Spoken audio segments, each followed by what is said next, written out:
Hello, hello. Welcome back to Get Your Shit Together. I am your host, Belen Salomon, and thanks for being here. I skipped last week. I apologize. I had a friend in town and it was the holiday and I didn't feel like coming in here. So I try to listen to myself, and Alejandro always tells me if you're not in the mood, don't do it. And it's not that necessarily the mood wasn't there. It was just I was really preoccupied with Nicole being here and just kind of taking a day off of doing any kind of work, being on my phone and just, relaxing. So here we are. My water looks really gross, but it's just a bunch of different supplements I have in there. I have collagen, I have some minerals, and some liquid IV stuff. So anyways, a little catch up. I had two friends in town back to back. Sam was here. As you saw, she was my first guest, which I hope you guys enjoyed. I plan on having more guests, at least one a month. I'm trying to figure out how I can travel with a little setup, because when I'm in LA, it'll be easier to record in person, and I would rather do that than Zoom. So TBD on that. And yeah, so Sam was here, and then Nicole came into town last minute, and she is planning on moving here, which is really exciting for me.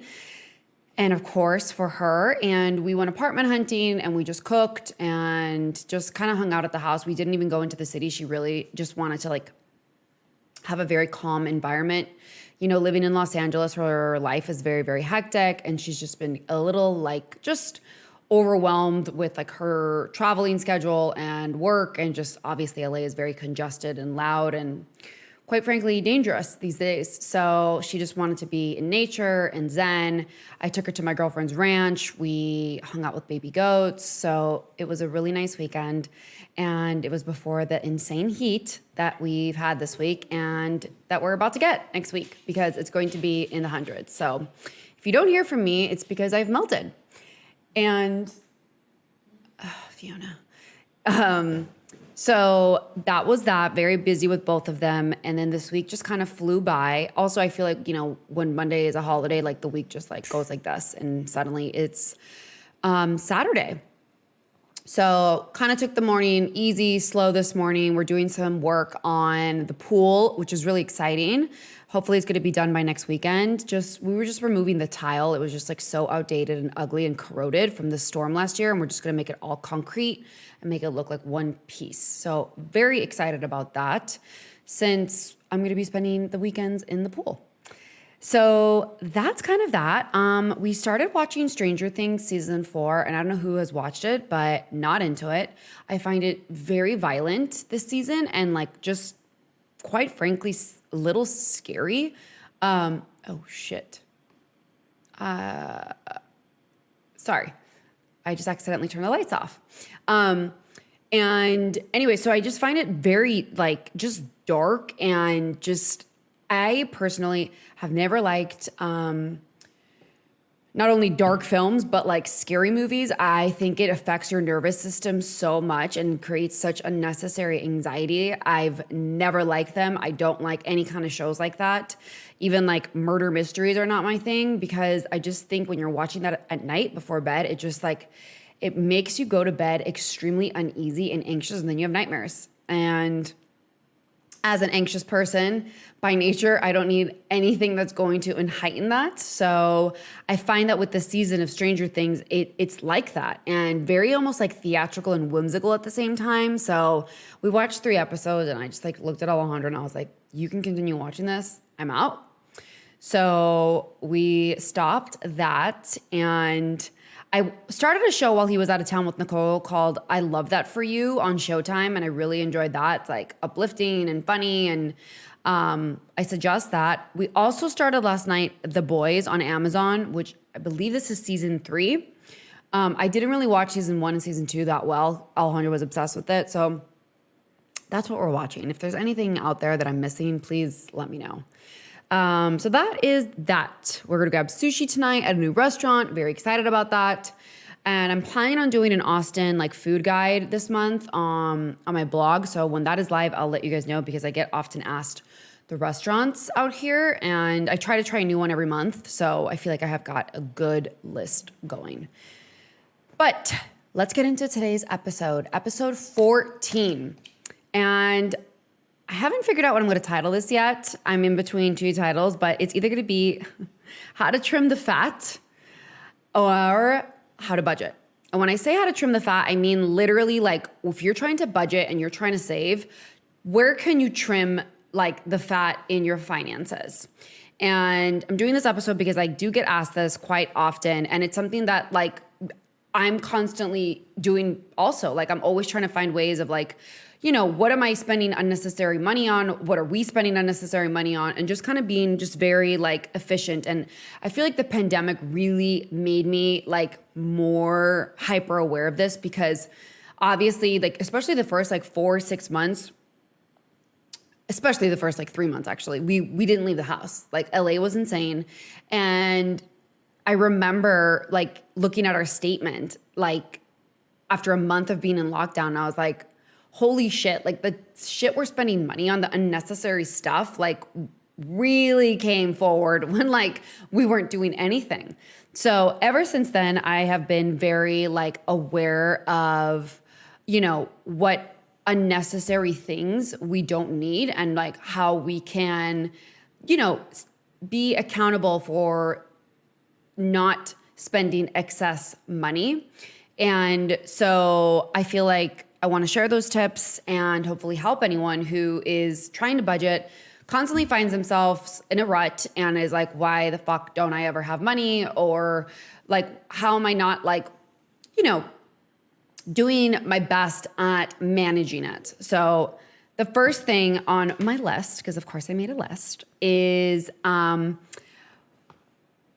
obviously log into your accounts, look at your statements, look at your bank statements, look at your credit card statements. And one of the first things that like I like to do is cancel your auto subscriptions. And this can be as simple as like, what is like the apps on your phone, because I feel like we download so much shit all the time and you love it for the moment and then like you forget about them and they add up so quickly.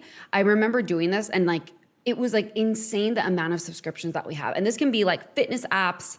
This can be, you know, like apps that you're using on your phone to edit. They all add up. And most importantly, like the biggest one I can say is like your subscriptions to TV. So like if you have Netflix, if you have Showtime, if you have YouTube, Hulu, Amazon, there's so many things. Like consolidate it and have it be just like one hub. And especially if you have cable, like, and then like Alejandro and I had 2 Netflixes and 2 of this and 2 of that. I was like, why are we spending all this? Because at the end of the year, it fucking adds up. Like, oh my God, he had like all these IMDb accounts that he didn't even know he had. By the way, he's like notorious for this. But all of those auto subscriptions, like all that shit adds up. $20 here, $30 here, $8 here. Like suddenly you're like, wow, I spent maybe $1,000 the entire year on stupid shit I did not use.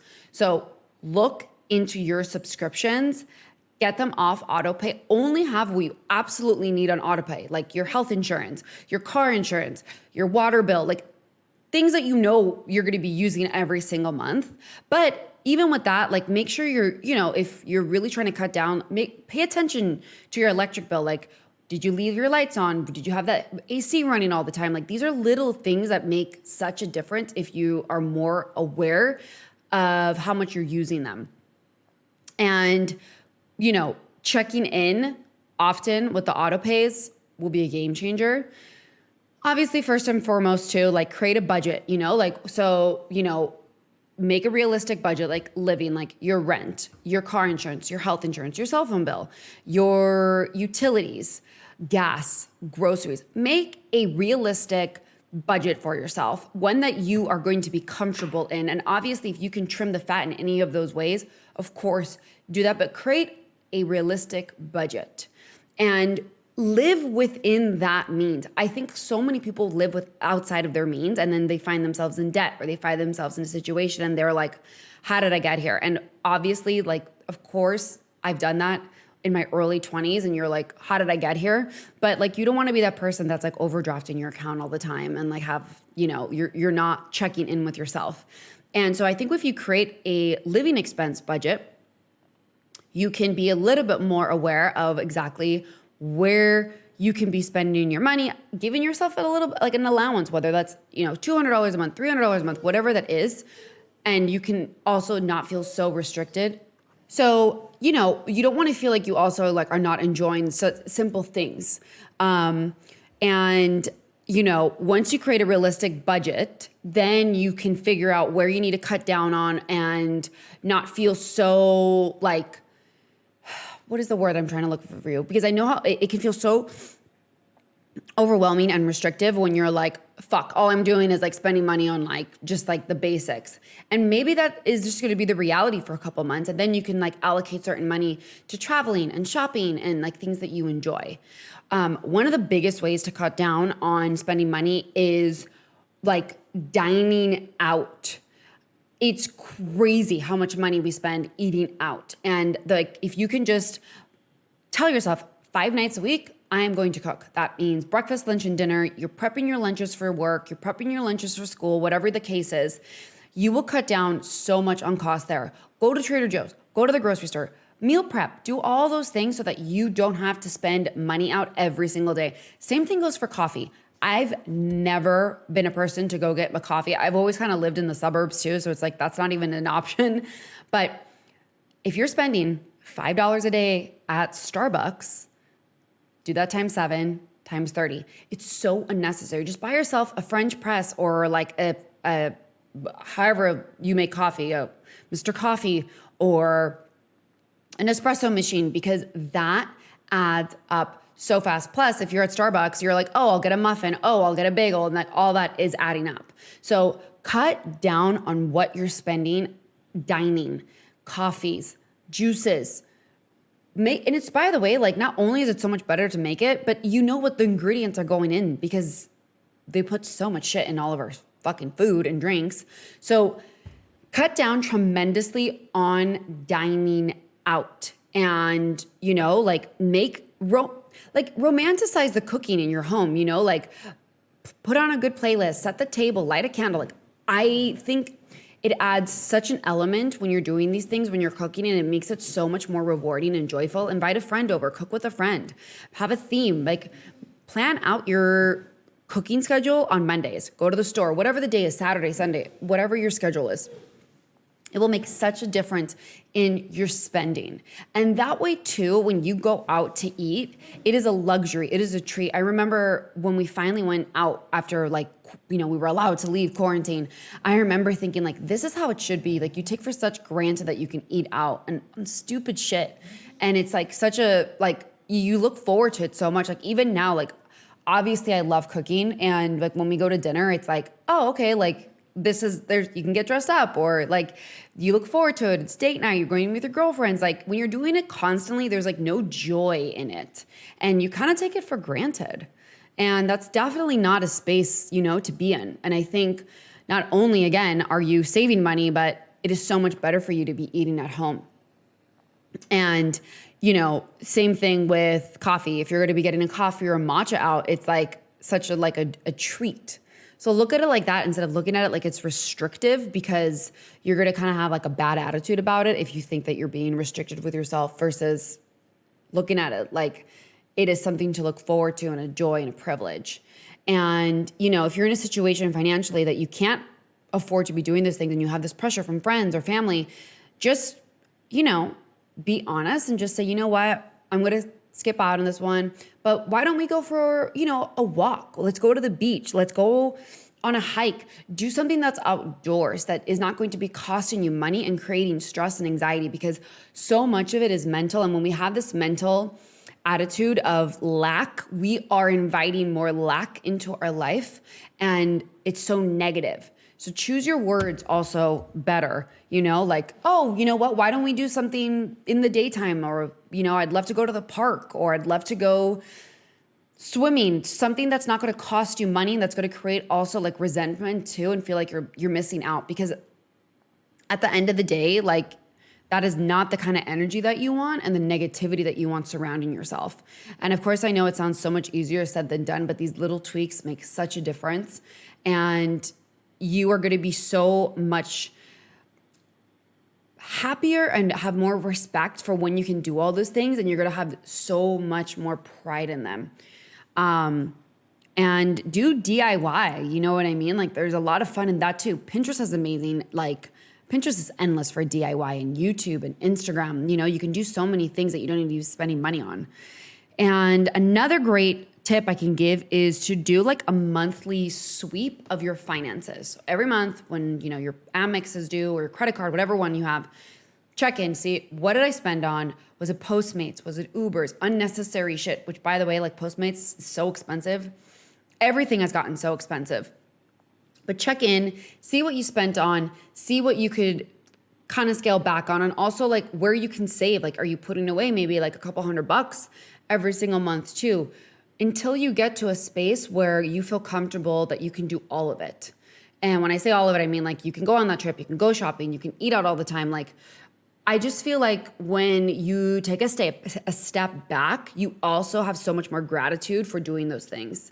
And it makes such a difference with the outlook and the relationship that you have with money and saving and budgeting. It doesn't have to be a punishment. Don't look at it like that. Look at it like you're growing and you're setting boundaries with yourself and maybe with those around you, you know? And if you have a partner who doesn't have that same outlook, definitely sit down with them and have dialogue, because I think they can create so much resentment within like relationships if you have different views. But the monthly sweep is, I mean, I like think it's like so important, and like you learn from it, and it just makes you grow and be more aware of what, like where your money's going. And that's also a great way to look at your subscriptions, because they sneak in there, you guys, I'm telling you. Limit your shopping on stupid shit. By the way, I'm taking my own advice here. Like, again, quarantine changed me so much because I was spending so much money. Like my toxic trait is thinking I need something new every time I have an event or a vacation or a dinner.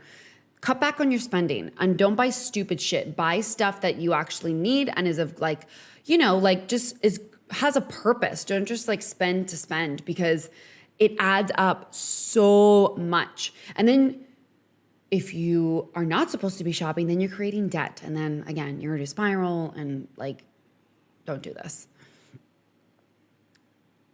Live within your means, live within your budget, and you're going to feel so much better every single month.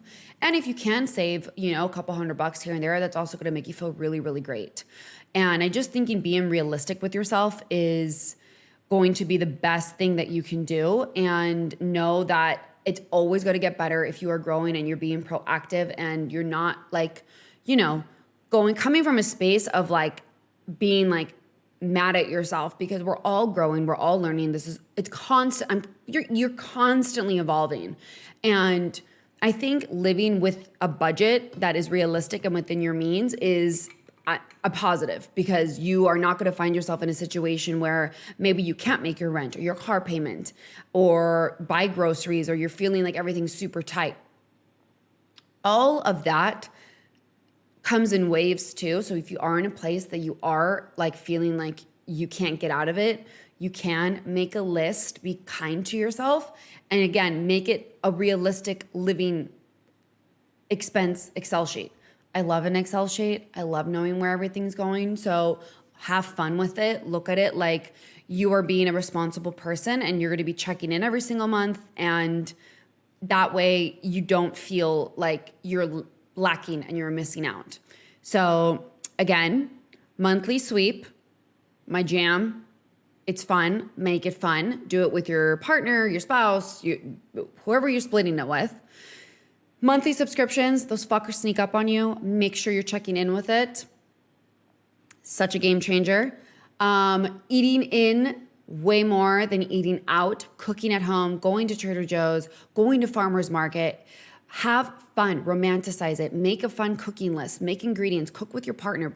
Like, enjoy it, because these are the simple things too. And then when you do go out to dinners, it is going to be such a better experience because you're not doing it every single day. Meal prep and pack your lunches to work, to wherever you're going, to school, whatever it is. Make coffee at home. It's going to make such a difference. There's so many fun recipes too. And, you know, like if you're making matcha, have fun with it. Make an iced matcha. Make a cinnamon matcha. There's so many like tools out there to learn new recipes. Limit your shopping. Limit unnecessary stupid shit because you know you don't need it. You know that it's not going to bring you joy. It's going to bring you happiness for like 5 seconds. And then you're like, I didn't fucking need this. I shouldn't have spent this. And then you're going to have guilt. And another thing to do too, like write it out. Feel like, you know, like if you're feeling overwhelmed, write down, okay, I need to spend like this amount of money this month.